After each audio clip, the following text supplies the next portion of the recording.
Hello दोस्तों, मैं doctor रश्मि त्रिपाठी आपका अपने चैनल लव फाइटर्स अकेडमी में स्वागत करती हूँ। हम लोग अपने पिछले सेशन का जो वीडियो था उसमें आईपीसी 8060 का जो हम चैप्टर 16 लेके चल रहे हैं उसका सेक्शन 311 तक कंप्लीट कर लिया था। अब 310 में हमने जो ठग के बारे में पढ़ा था और 311 में उसके पनिशमेंट के बारे में पढ़ा था, तो यहाँ तक हम लोगों ने पिछले सेशन के वीडियो में कंप्लीट कर लिया था।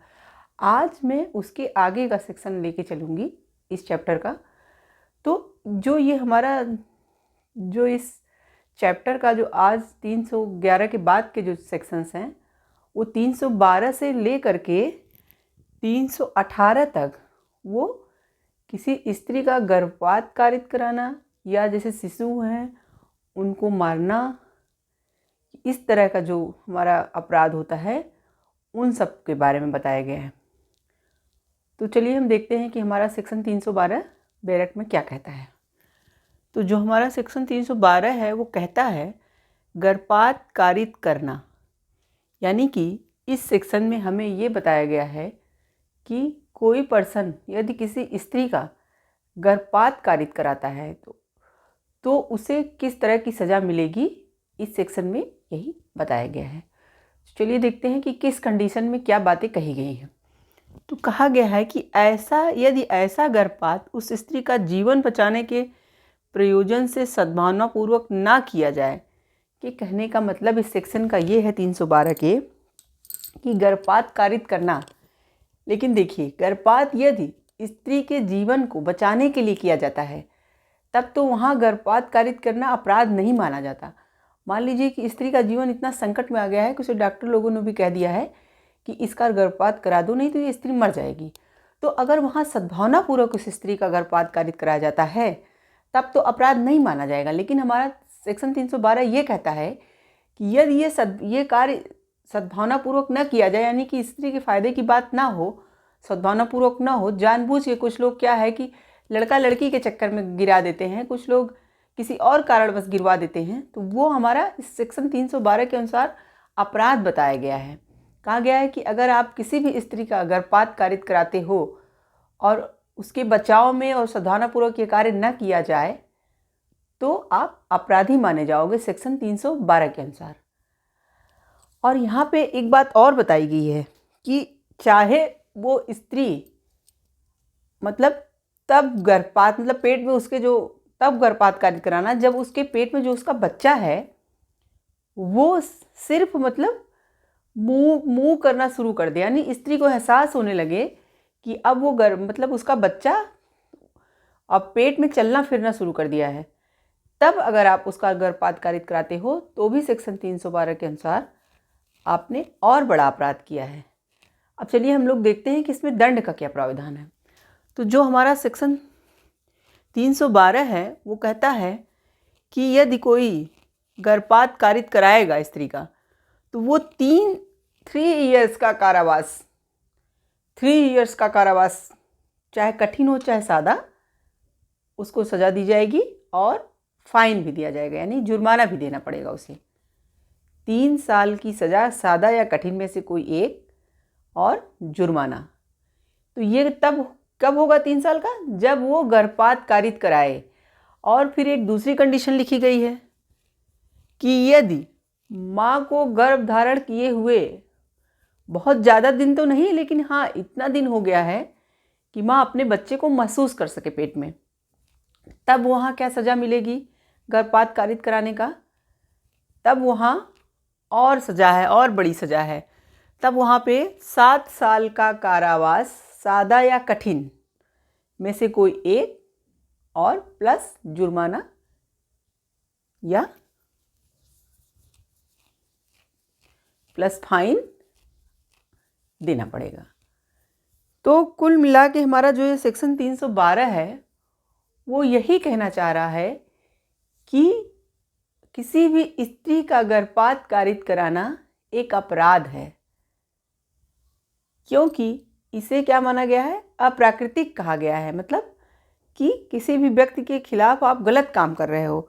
जो बच्चा अभी इस जीवन में आया ही नहीं है, इस जीवन को देखा ही नहीं है, आप उसे धरती पे आने ही नहीं देना चाहते हो, तो क्या है, बच्चा पैदा होना तो एक प्राकृतिक रूल है, और आप उस क्रिया को रोक दे रहे हो तो आप बहुत बड़े अपराधी माने जाओगे। तो वही हमारा सेक्शन 312 कहता है कि यह सही नहीं है, यह प्रकृति के विरुद्ध है। तो पहली कंडीशन में तो ये बताया गया कि 3 साल की सज़ा होगी और फाइन भी लगेगा, और दूसरी में 7 साल की सज़ा होगी और फाइन लगेगा। और इस सेक्शन में एक स्पष्टीकरण भी दिया गया है। उस स्पष्टीकरण में कहा गया है कि कभी कभी क्या होता है कि कोई स्त्री अपना स्वयं गर्भपात कारित कराती है, तो यहाँ उसको भी छूट नहीं दी गई है कि वो एक माँ है तो अपना गर्भपात कारित करा सकती है। यहाँ पे उसको भी इस धारा के अंतर्गत वही सज़ा मिलेगी जो किसी अन्य व्यक्ति को मिलती है। यानी कि अगर कोई और व्यक्ति स्त्री के सम्मत के बिना भी ये सब कार्य करा रहा था तो उसको सज़ा मिल रही थी, दोनों कंडीशनों में अलग अलग।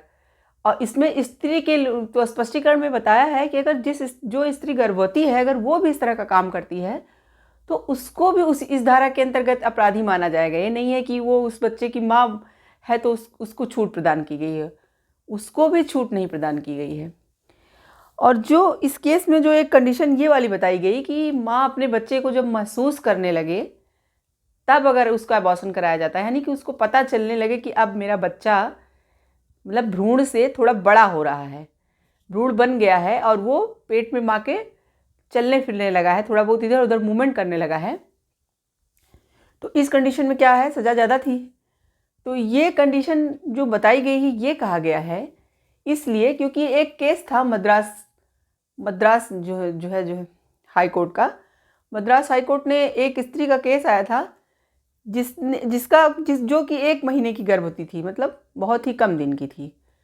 और क्या हुआ था कि उसका अबॉर्शन करवा दिया गया था। तो क्या हुआ कि जब पता चला, ये हुआ कि उसका गर्भपात कारित कराया गया है, कोर्ट में केस चला गया, तो जब उसकी जांच कराई गई तो मतलब उस पर कुछ स्पष्ट ही नहीं हो पा रहा था कि भ्रूण बन गया है या क्या है, लड़का लड़की, मतलब इस बात का कोई वो नहीं था, प्रमाण नहीं था। तो इसीलिए वहाँ पे ये कहा गया था कि वो मतलब ये वाली कंडीशन फिर डाली गई कि जब तक मतलब बच्चा मूवमेंट की पोजीशन में नहीं आ जाता तब तक उसकी सज़ा इतनी बड़ी नहीं होगी।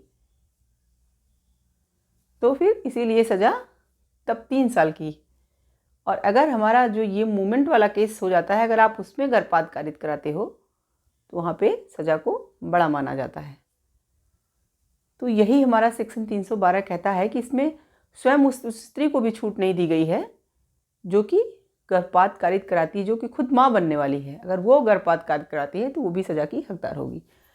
अब चलते हैं अपने नेक्स्ट सेक्शन की तरफ जो है सेक्शन 313।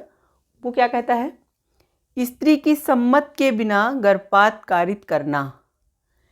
यदि देखिए अभी हमने जो पिछले सेक्शन में पढ़ाया आपको उसमें क्या था कि कोई गर्भपात कारित कराता है, लेकिन यहाँ पे ये कह दिया गया है कि स्त्री की सम्मत नहीं ली गई है। उसमें क्या था कि अगर स्त्री खुद सम्मत भी दे देती है या वो खुद अपना गर्भपात कारित कराती है तो भी वहाँ सज़ा का प्रावधान था। लेकिन यहाँ पे है अगर स्त्री की सम्मत के बिना आप ऐसा कार्य कर रहे हो तो ज़्यादा मतलब आपको सज़ा मिलेगी। स्त्री की सम्मत के बिना गर्भपात अगर आप कारित करा रहे हो तो आपको, यानी कि स्त्री से छिपा करके, मतलब जो माँ बनने वाली है स्त्री, उससे आपने ये बात छुपाया कि आप उसका गर्भपात कारित कराने जा रहे हैं, उसको छुपा के अंधेरे में ले रखा, मतलब आप उसको बहला फुसला के ले गए या उसको कुछ बताया नहीं और आपने ले जाके उसका अबॉर्शन करवाया, या आपने जो है उसे ज़बरदस्ती धमका के डरा के अबॉर्शन करवाया, तो यहाँ पे सज़ा बड़ी है। आजीवन कारावास की भी सज़ा है, आजीवन कारावास मिलेगा या 10 साल का कारावास सादा या कठिन प्लस जुर्माना फाइन। यानी कि स्त्री की सम्मत के बिना अगर कोई गर्भपात कारित कराता है उसको धोखे में रख करके, तो यहाँ पे क्या सज़ा मिलेगी, आजीवन कारावास या 10 साल का सादा या कठिन कारावास में से कोई एक, और उसके साथ साथ जुर्माना भी देना पड़ेगा। सोचिए कितनी गलत बात है ये, यानी कि आप बहुत बड़ा जुर्म करने जा रहे थे तभी तो आपको इतना बड़ा पनिशमेंट दिया जा रहा है।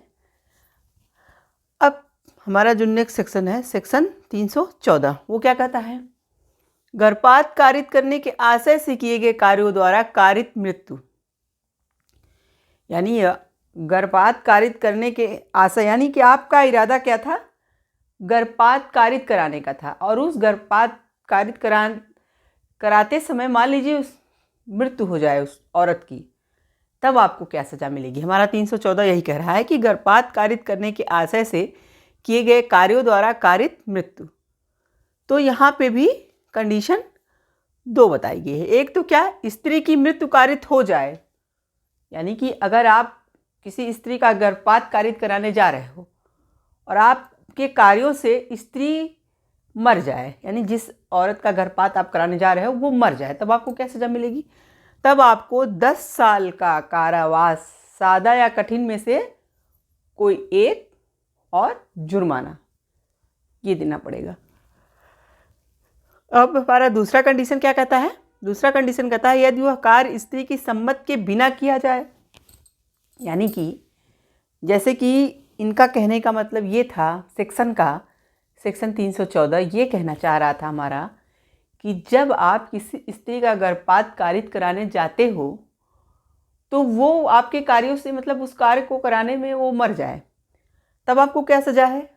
और हाँ, वहाँ तब स्त्री की सम्मत है, तब आप ऐसा कराने जा रहे हो, तब आपको है 10 साल का कारावास और जुर्माना था। अब यहाँ पे क्या कह रहा है कि अगर आपने स्त्री की परमिशन भी नहीं लिया था, यानी स्त्री की सम्मत नहीं थी कि आप उसका गर्भपात कारित कराइए, और क्या हुआ, आप जैसे मान लो उसको किसी बहला फुसला के या फिर बिना बताए या फिर डरा धमका के आप किसी तरह उसका गर्भपात कारित कराने गए और वो इस कंडीशन में मर जाती है, तब आपका क्या, आपके ऊपर क्या चार्ज लगेगा या क्या सज़ा मिलेगी, ये हमारा 314 बताता है। तो कहता है आजीवन कारावास, क्या सज़ा, देखिए सज़ा बढ़ा दी गई, आजीवन कारावास मिलेगा या 10 साल का सादा या कठिन कारावास में से कोई एक, और उसके साथ साथ जुर्माना भी। तो सेक्शन 314 हमारा यही कहता है। तो आज हम लोगों ने ये गर्भपात कारित करने से संबंधित ये 3 सेक्शनों को पढ़ा। कौन कौन सा। सेक्शन 312 गर्भपात कारित कराना, तो गर्भपात कारित कराने के लिए क्या दंड का प्रावधान है, और इसमें अगर एक स्त्री को यह महसूस होने लगे जो उसके पेट में बच्चा है कि वो चलने फिरने लगा है, मूवमेंट करने लगा है, तो फिर क्या सज़ा का प्रावधान है। सेक्शन 312 हमारा 2 कंडीशनों में बताया गया है। और यहाँ तक कि सेक्शन 312 में हम लोगों ने ये भी पढ़ा कि अगर स्त्री भी ऐसा कराती है, गर्भपात कारित कराती है, तो स्वयं जिसके पास जो बच्चा होने वाला है जिसका, उसको भी इस धारा में वही सज़ा मिलेगी जो किसी अन्य को मिलती। अब इस तरह 313 है जो ये बताता है कि हमारा जब इस तरह का आप गर्भपात कारित कराते हो और स्त्री की क्या करते हो, सम्मत नहीं लेते हो, तब क्या सज़ा मिलेगी। हमारा 314 क्या बताता है कि आप किसी स्त्री का गर्भपात कारित कराने जा रहे हो और उस दौरान उसकी मृत्यु हो जाए, यानी कि आपके कार्यों से उसकी मृत्यु हो जाए, तब क्या होगा। और दूसरा कि अगर आपने उसकी सम्मत लिए बिना अगर ऐसा कर दिया तब क्या होगा। तो हमने आज जो अपना तीनों सेक्शन पढ़ा गर्भपात कार्य से संबंधित 312 से लेके 314 में, आज यही था बस। तो आशा करते हैं कि आपको ये तीनों सेक्शन अच्छे से समझ में आ गए होंगे। अगर नहीं आए तो प्लीज़ कमेंट बॉक्स में क्यूरी करके हमसे पूछ लीजिए, और हमारे चैनल को लाइक कीजिए, सब्सक्राइब कीजिए और बेल आइकन को दबाइए, जिससे आने वाले नए वीडियो के नोटिफिकेशन आपको मिल सके। आज के लिए बस इतना ही। Thank you very much.